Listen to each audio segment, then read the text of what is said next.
Magandang araw mga kapatid. So, ayan, for today's alaw nga po ay may pinuntahan tayo after nga ng lakad ko kaninang umaga ay nadiretso nga po ako sa Sulan kasi meron akong matagal na gustong puntahan kaso kulang pa ako sa budget. So, for today, so ayun nga, pupuntahan na natin. So, ito nga, hinahanap ko pa talaga yung location kasi nakalimutan ko na kung nasaan banda yun. Ayan, naglikas-likas ako. Ayan, hanggang sa nahanap ko na. So, ayan nga yung PCBS Solano. So, ayan. So, ayan nga, nagtingin-tingin muna ako bago ako pumasok. So, pagpasok ko nga, yan na agad yung hinanap ko. And then yun, mabait po yung nagbabantay doon, guys. Ayan, marami silang for motivational, for women, and also for men. Ayan, kung gusto nyo puntahan nyo na lang, guys. Kasi para sa akin is mas maganda kasi na tingnan yung personal na books. Though meron sila sa online, sa TikTok at Shopee, kaso mas maganda kasi na tingnan na personal. Tapos pwede mong i-open yung book nila doon.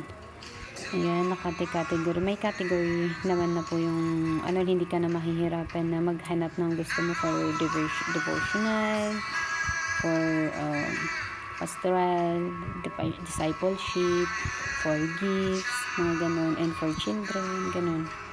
Meron po. Diba? Tapos may mga keychains sila for diba? Ayan. And also, meron din sila mga pang souvenir. So, actually, nag-ipon challenge ako for my Bible. Kaso,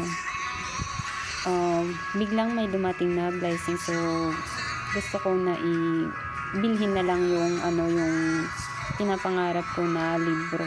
Kasi may nabili na ako dati na books na King James Version kasi hindi ko masyadong naiintindihan. So, ayan, binigay ko na lang sa iba. And then gusto ko may nag-recommend kasi sa akin na mas maganda na yung mas naiintindihan mo muna yung version, yung dun sa Bible, bago yung mga mas malalalim na version.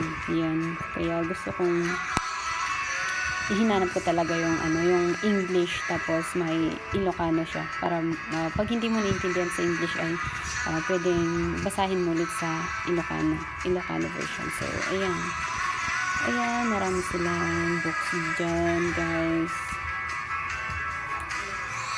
Tapos mga mura pa dito, guys. Diba? Diba? Ayan. So, dun sa 100 most encouraging verse, meron na ako nung nabili ko sa TikTok. Ayan, guys. Actually, nabasa ko na lahat ng Old Testament, pero pahinto-hinto ako noon sa pagbabasa ng Bible. Tapos, hindi ko pa masyado naiintindihan, basta binabasa ko lang. Binabasa.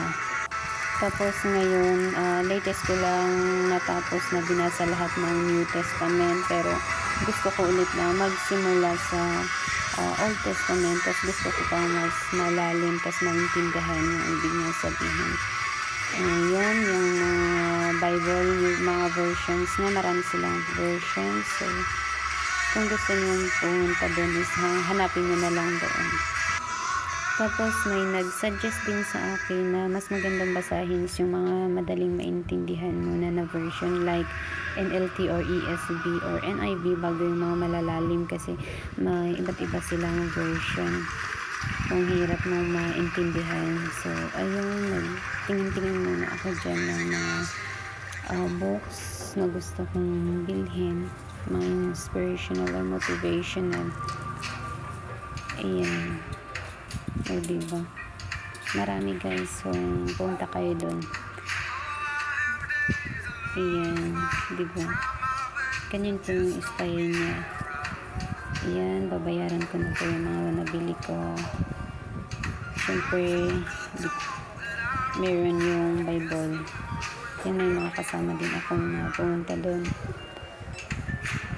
Diba? Ganyan yung style niya, guys.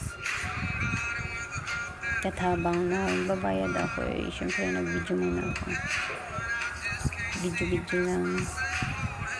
Kasi gusto ko maging memorable yung pagbili ko ng Bible na may pinapangarap ng Bible. So, yan, guys.